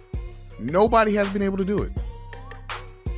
And this has to be I don't know how you are more entertaining and over on iPhone shot videos that you upload yourself and raw behind the scenes promos than you are on actual TV time. So good. It's a phenomena that I just don't know how to solve. Because he has it. He's got it. Oh, he's got it. I don't know where it's gone though. It's like once he hits TV and the hard cam is on, there's no sparkle. Does he just try too hard? I think he doesn't. So this is the thing, and I think this is what we were kind of talking about with the Genetti conversation, but in a different sense, because I think they want him to be the things, but because the spotlight's on him, he hasn't had a chance to like start to cultivate whatever he is. Like he's like, oh, I gotta drive it. Like I watched some interviews with Karrion Kross. I'm like, oh, he's actually like pretty funny and like entertaining. Like just be that. Like you don't gotta be like it's almost like he's cosplaying as a badass or a evil figure or something like that all the time, instead of just if he was just him. And it takes time for that, because as we've seen, perfect comparison, Damian Priest was having that same issue. fast forward to Monday night, he probably cut the best promo of his career. Yeah. And it's, to me, it always feels like Karrion Kross is like cosplaying like his NXT entrance. He's cosplaying whoever the character is in that song, but that's not really him. does this have anything to do with that promo that you watch almost on a weekly basis, Dub? Yeah, it most likely does. That has curious. brain rotted him from Karrion Kross right now. He just, every time you just hear No, echoes of Adam I'm in Cole. on Kross right now. Baby. Just like shell shock. I'm in on Karrion Kross right now. I like what they're doing backstage, and the funny, smart ass, but I can still whoop your ass, Karrion Kross. I like that. Will he ever be over to me? Not until he, pretty much sacrifices Adam Cole to the altar. But you can get close. Karrion Kross is more over on social media than he is on WWE programming, and that's a problem. I don't know if we can book out how to change that shit, because right now you're taking the Supernatural group and beating them down with The Miz. So they're trying to do something. I don't know. Where do we go from here on this one? Well, if the Wyatts are smart, if Bo Dallas is like really as smart as we hope he is, and since he has his pull, he tells them, "Hey, stop writing for Karrion Kross, and then he'll get over."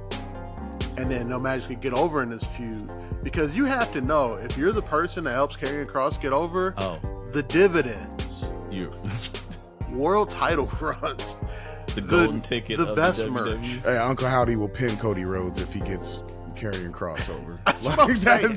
Like if they're smart, they use whatever pull and sway they have by being the Wyatts to say, "Hey, stop writing for Karrion, let him be himself," and that'll get him over. And then next thing you know, Uncle Howdy is your world heavyweight champion. Have the people that were writing for Karrion Kross now switched their attention to start writing for the Wyatt Six?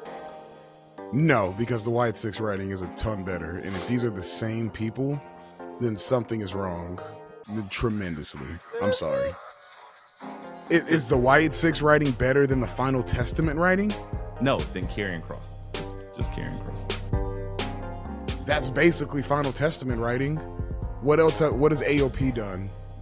AOP don't speak. AOP don't speak. They barely Which was wrestle. always Paul my issue Ellering with them. just took his first bump like 2 or 3 weeks ago by taking And a mandible survived. claw. Thank God. Scarlett is just there to look good every week. Like, it's Karrion Kross. Final Testament booking is Karrion Kross booking and writing. Same shit. Okay. They haven't fixed that wig yet, so they pissing me off. Just my thoughts, man. Fix the wig. The Wyatt Six getting their ass whipped, but Karrion Kross is getting over. I guess that's what we get. My sacrifice, and you need it. Sorry, Wyatt Six. We sacrificed the Wyatt Six with the soul to get the Soul Stone, and Karrion Kross is getting over. So, hey, Playing my sacrifice over Wyatt Six vignettes is crazy. Hey, we can do it. We can build it.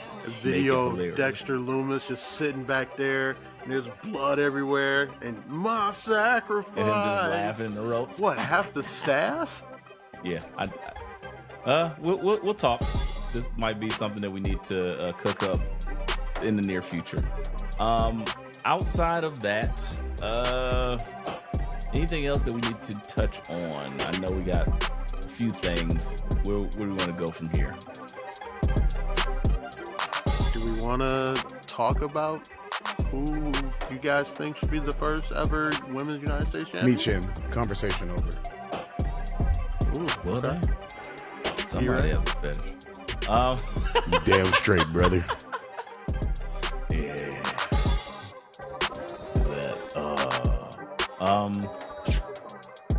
E-Ray, yeah, who are you picking? And tell us why you're picking Jada Parker. I'm not. Don't do me like that. Interesting. I I had not gave it a lot of thought.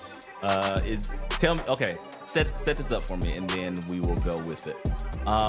Is this going to be just like exclusive to one show? Yeah, it's gonna be. So- yeah, it's gonna be like how the men's US title is. But the men's US Well, title they is that haven't way disclosed because that yet. there's a men's intercontinental. So Yeah, is they that haven't disclosed that yet. Why? Well, you know, They're if they got they're a just wi- saying, hey, this title. They got a exists. women's US. They're gonna make a women's intercontinental. Let's be absolutely real with this. Come on. They made a women's North American. That's the only mid-card title in NXT right now. They got a women's United States. They're gonna make a women's intercontinental. It's gonna happen. Okay. Well, But I would still say the women's US is open to the entire roster right now because they are going to shuffle those rosters come January. You know, because SmackDown's So, on 3 hours. is it going to be a tournament? Or Absolutely. okay. Let me think of the women's roster. Honestly, I thought in my heart of hearts, I thought this would be the perfect time to have somebody like a Michin or somebody win it, and then have Tiffy cash in on them. That would be so major of a move that be like, oh, people would remember that about. Oh shit! And that would be funny after you do all this and you excited for them, and then all of a sudden she just takes it. That heel through the fucking roof. I would love it. That would heal her I up would love that. for sure. I ain't shit. 'Cause you would That's my knock problem. you would immediately knock down people's like elation to see the first ever, and you're like, oh, I wanted to like celebrate with that Michin, and next thing you know, it's Tiffany. Yep. Yeah, that wouldn't be a bad idea. That wouldn't. And the only reason I say that is because I would hate it, but it would also be entertaining. That's the fact one that thing. you hate it. Hate, is and that's what got makes me. I'm it like, good. just because I hate it, that's what makes it work. So I'm like, shit, I can't knock that at all. I don't want it to happen. Trust me, I do not want it to happen. I fully believe if you don't put that belt on Michin, maybe Chelsea Green. That's another good one. I don't know who's another mid card woman. That's a rough one. I don't know. That's like the only two I see realistically right now that deserve it. Yeah, that I have been think it has getting to be Chelsea TV Green. time. Yeah, because you can heat up someone else, but it's like you can heat up a Naomi. You can heat up a Bailey. Bailey would be another great candidate for it. But yeah, I wouldn't mind. I wouldn't hate Bailey winning that belt. I wouldn't either. I could see that. I think if you put it on Bailey, you got to give her a long run with it to solidify the belt. And you take her to Seth Rollins route. And Just then when she's building workhorse that belt. Yep. U.S. title, yeah. But if you got a heel and you just have somebody win it, that's where you can get the Chelsea Green or the Michin or even a Naomi, and then just have them fucking steal it from, and it would be so great. At It's this such a good point, move. put it on Io Sky. Have her hold it for a year and a half. Just call it a day. Just run through, just winning every match. Just reenact her NXT Women's Title run. Not how this works. Just throw it on Io Sky. I'll take it. I mean, you seen how her main title run went. Left a lot to be desired. I don't think they go that route again with the U.S. title specifically. I don't know, but just a thought. I don't think that's going to be a thing. I mean, but Dakota Kai's back, so could be a good mouthpiece for her. But again, I don't see that happening. Do we think it's going to be face or heel? I'm pretty set on this Tiffany thing, making that up. I just think that's so good. It's unexpected, and because everybody's waiting, it's like the sleight of hand. Everybody's waiting for her to cash in on Nia, and then that happens. Nuclear. Yeah, no, That heat is it's a phenomenal so idea. good. It's a great idea. I just don't want it to happen. Fuck. She's just a really good I wrestler. think it should be a heel. Yeah. Just, you know, from the moves, the cheeks, the story, just keep her in the top card. She doesn't need to be mid card. Ain't nothing mid about that girl. Man. Never mind. Yeah, moving on. I forgot we're live. I can't bleep nothing. Moving on. Let's talk about, speaking of personal taste. Wise Man, you had an interesting encounter with NXT personally this week when your significant other was digitally approached, shall we say, by one Lions Den, Nikita Lyons. How does it feel to be on the chopping block? Look, bro, I have never seen my wife fangirl out so quick at something ever before she saw a notification from Nikita Lyons come through on her phone. And not even just one, there was two. And this is what gets me. This was very specific because all she did was like Nikita Lyons' story. Nikita Lyons had to open her phone, see a picture of my wife in her notifications because the first notification was a story like. And then she scrolled down her page and picked the picture that looked good and left some fucking hard eyes under there. Bitch, are you trying to pick my wife? Yes. Hold on now. Stone cold kill him. Yeah, that's happening. That I felt shocked and offended at the same time. I'm like, yo, what's happening? That's what I'm saying. Like, oh shit. Do I gotta move it to a one bedroom? Like, what is this? Bitch, you going to Florida? Like, what are we doing right now? You got something to tell me? If Nikita Lyons flies your wife out, just chalk it to the game, bro. It's over. It's over. I don't know. I've never been in that situation. I don't know what to even tell you. Like, I don't know. You want to go out for burgers or beers? I don't know. I don't know what to do. Just give me some standard delivery tickets, bro. Just do something. There could be some even trade-offs here that I could mind. Just, you know, whatever. Get us an interview. Get us some standard delivery tickets. Yeah. Just Photoshop her and Nikita's face on Woody Harrelson's body. Exactly.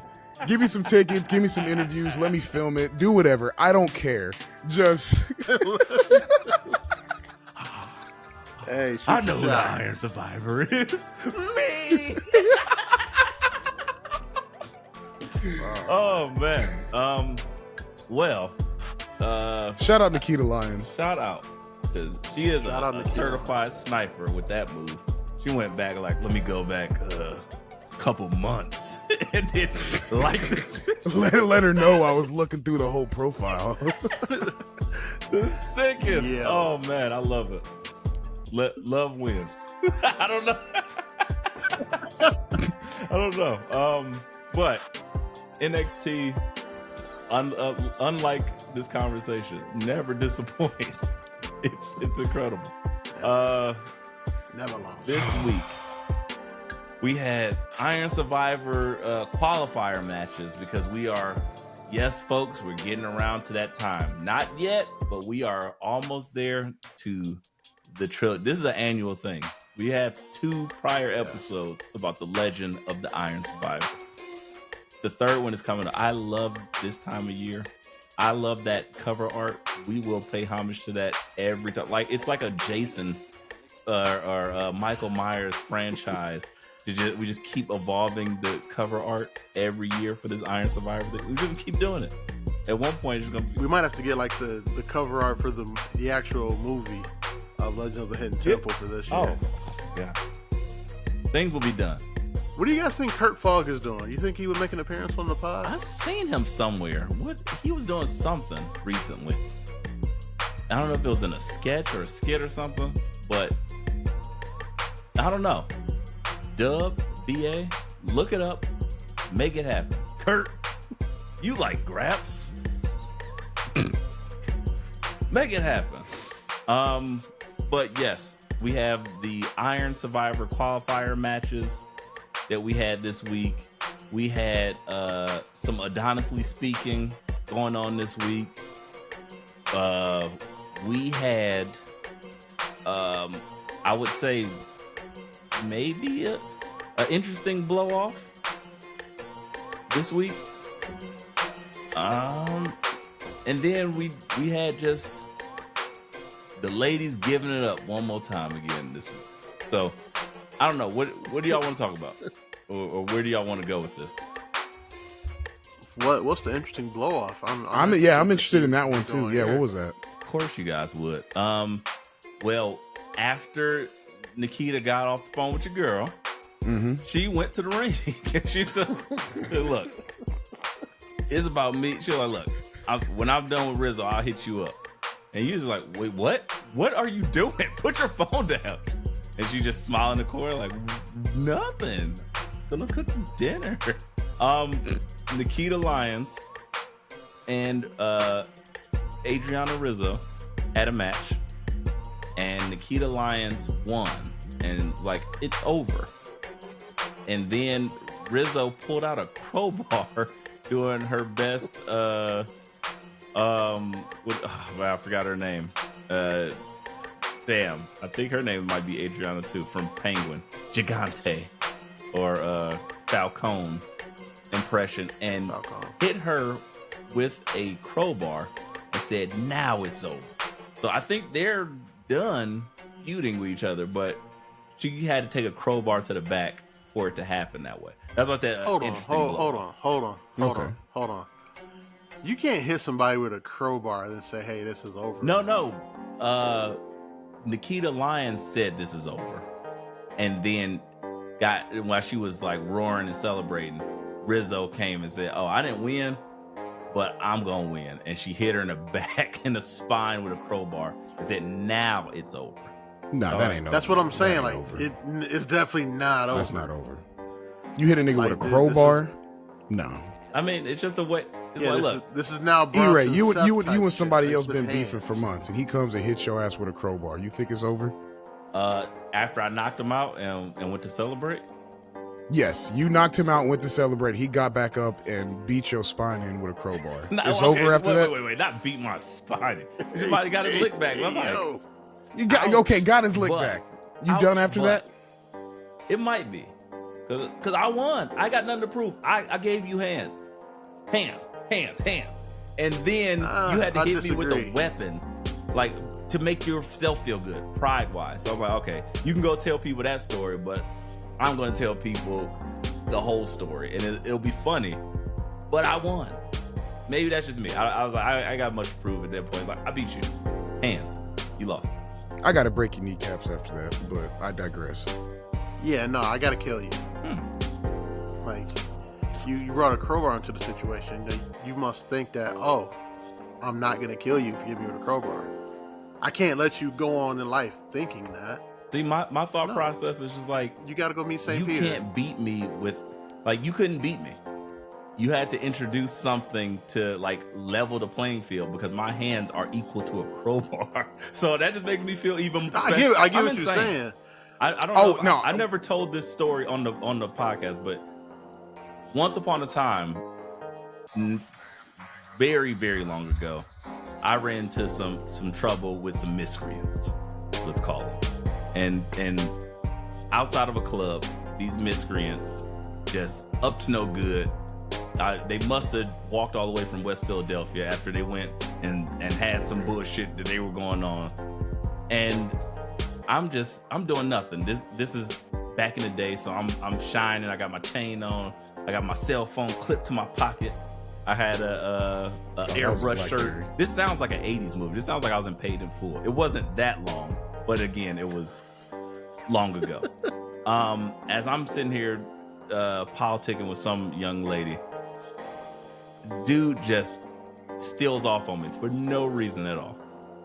And it didn't hurt, but I just went into rage mode. I'm like, oh, they hit me for no reason. I'm mad. And I go chase them out. I dart and find myself stupid.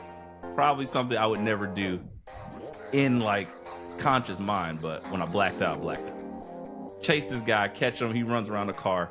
I catch him, and I was like, oh, yeah. But then I'm really like, what's that happening? And then I'm surrounded by 7 other gentlemen that proceed to just start giving the hand. So I was like, well, I probably can't beat all of these guys alone. So I'm gonna knock your ass out. And I just cock back and, As long as one of them ain't got a good experience from that, yeah. Everybody like, yeah, we got to do it. Somebody not gonna want to talk about it. That's the whole key. And then things happened, and I was like, okay, this whole rumble ensued.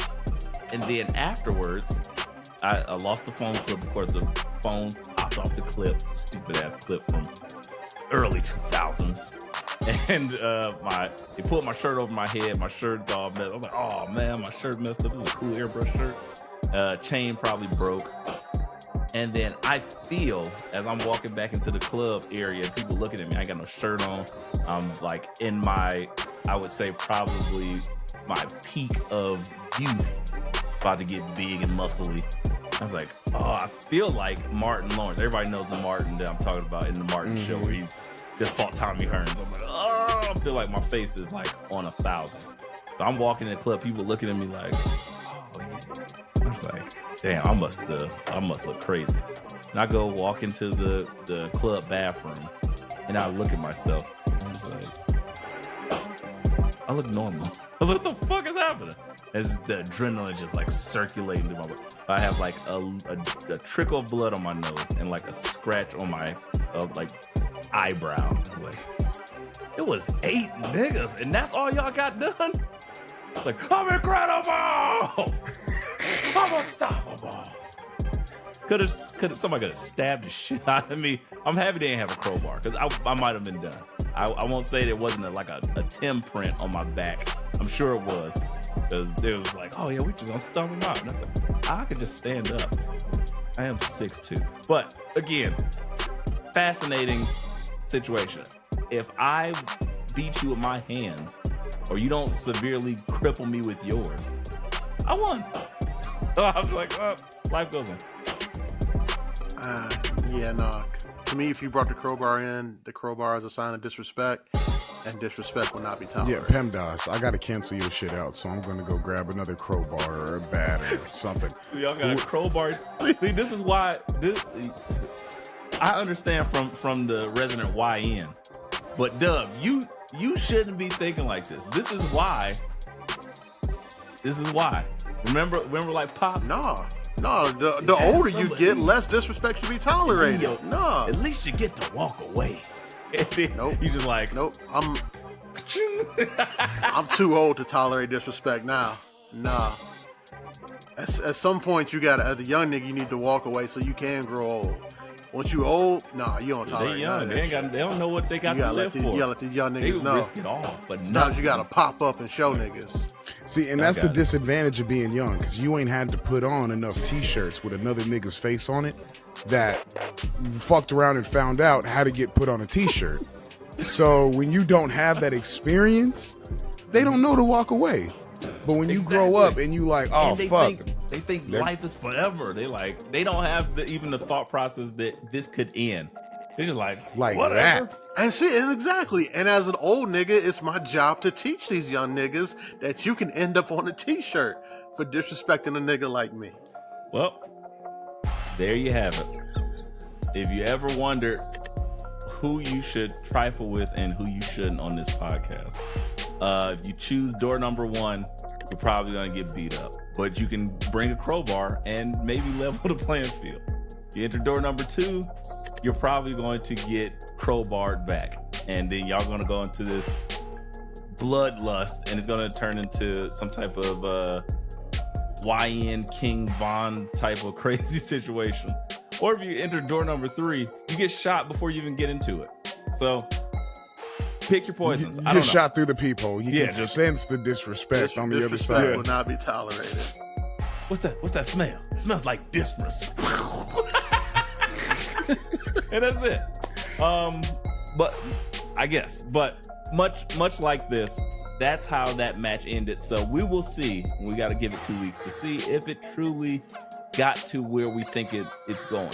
Speaking of which, We also see possibly where it's going with Brindley Reese teaming up with the light-skinned fellow.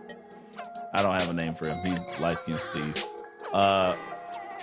And going against Adonis and Carmen Petrovich. I'm digging all of this. This is such fun to me. This is so ridiculous that it's great. How do y'all feel about this shenanigans? That's going to end in a scene on black.com. That's crazy. A whole match just based off the premise around hoes. I'm good. I'm sold. Yeah. I'm with it. That's that entertaining. Yeah. Yep. Honestly speaking, I love this. It's the best. Shout out to the Black Johnny Bravo. Enough said, and it's working. AJ Francis getting canned in WWE is the best thing that happened to Adonis so far. Because we would have never gotten this fucking character. Jesus Christ. Oh. See what I'm saying?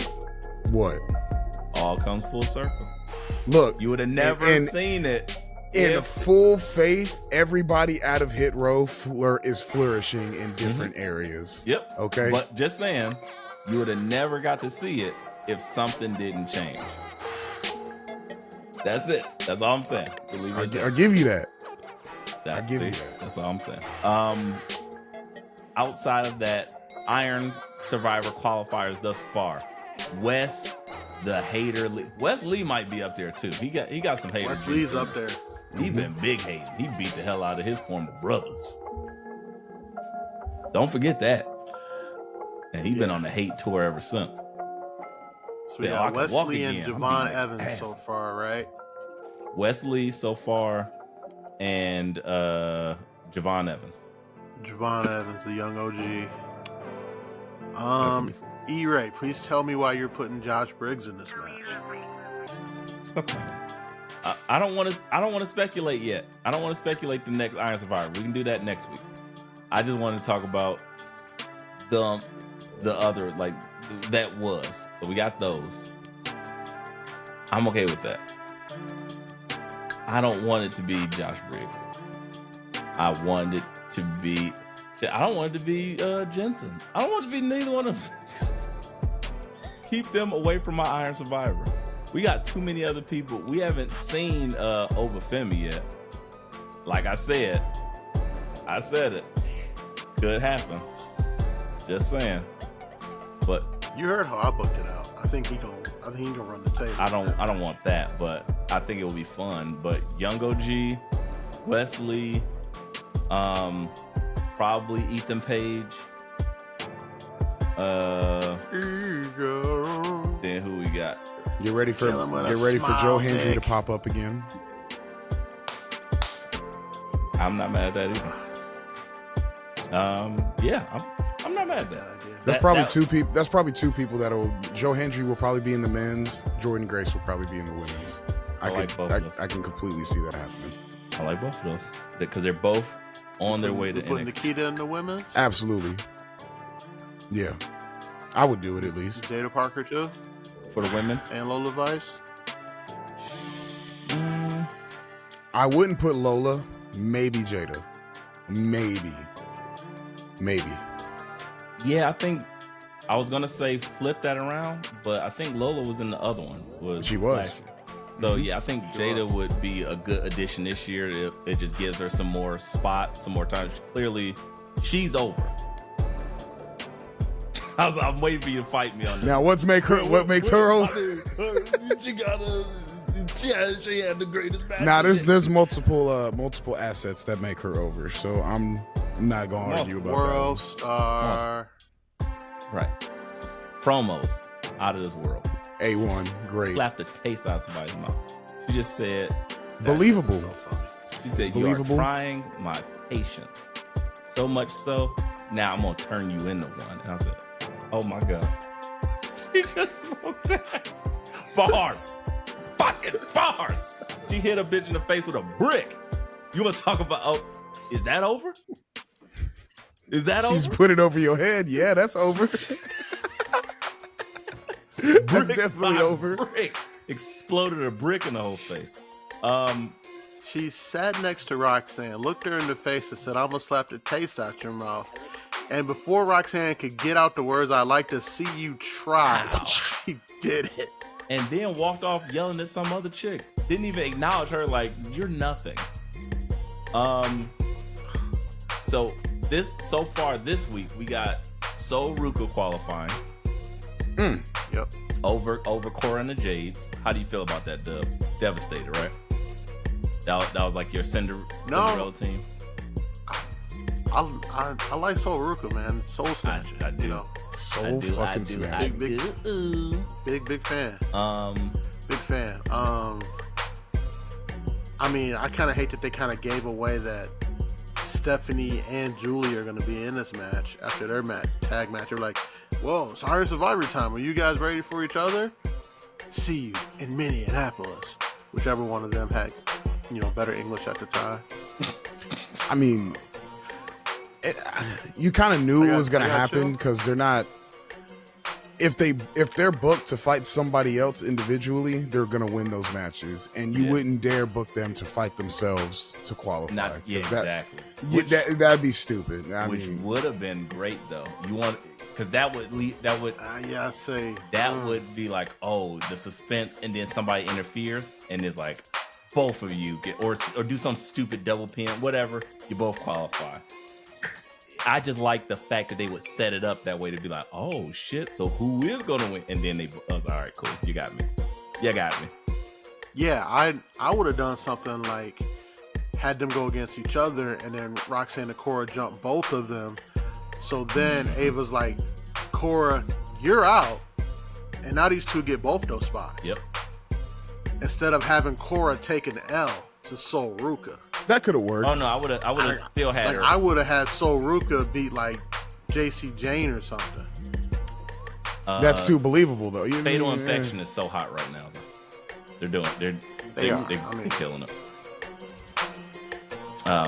Speaking of which, are you just a Jasmine Nix fan? I'm a fan of this stable. Oh yeah. Come here. Bodysuit Jones, yeah. Back up. Okay, you got it. Yeah. I'm just a fan. They work really well as a stable, and I think Lonnie just ran into a buzzsaw, so no title for her. What are you gonna do? Outside of that, though, the last thing that's important that we can talk about before we get out of here, in the NXT match or one of the segments, we had. It looks like Ava Raine, general manager Ava, decided to just spark some shit. She's just like, you know what? I'm bored. Hey, tag teams, I want to see you motherfuckers step it up. And they was like, bitch, what? And everybody's just like, fucking anarchy.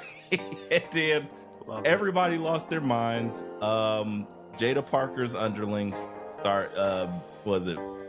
Bronco Lima and Lucian Grange Price start just spouting off some random shit, and they got whacked up by Luca Crucifino and them, and then it was just fucking brutal brawls all over the place. And then the Gallus boys showed up. Gallus. Gallus.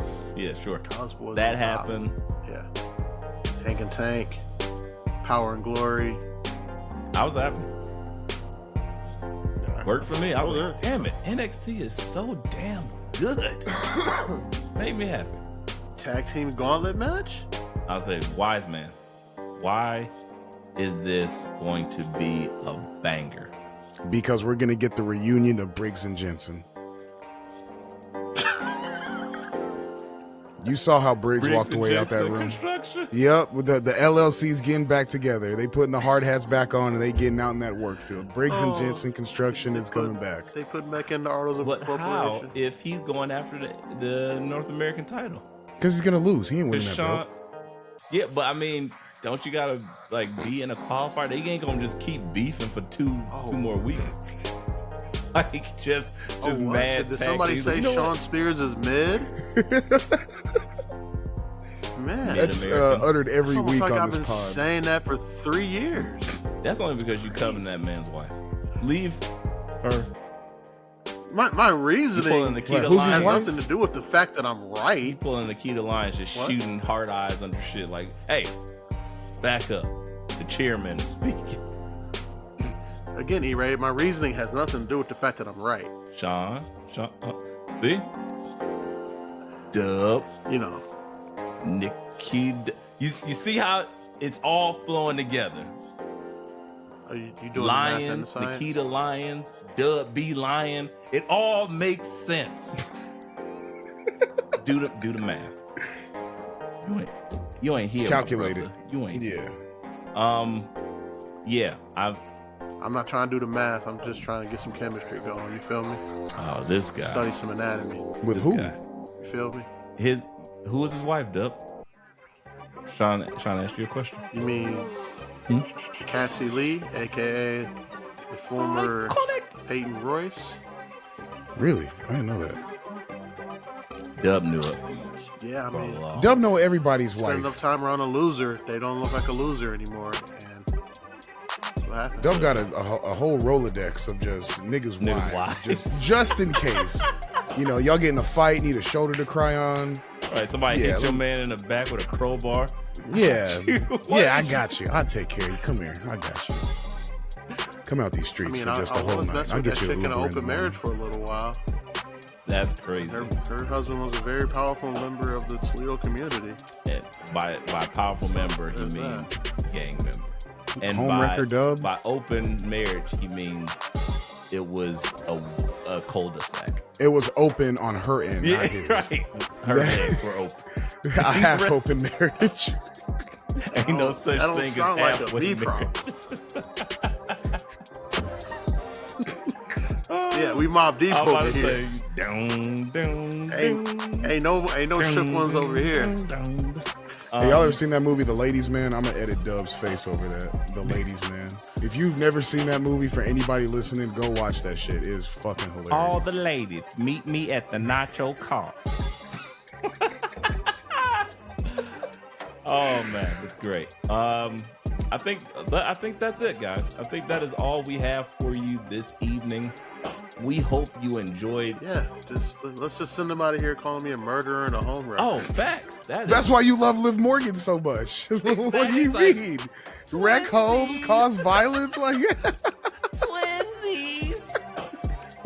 Dub gets off on it. Toxic. He was the streets. yeah, The the streets. gravel. She's got mug shots. You know, she smoked. She wrecks She's a high homes. She's school about dropout. violence. Exactly. she- She part of a gang. Like She worked at Worked Hooters. Yeah, Dub was like, ugh. I'm there, and I ain't talking about for no wings.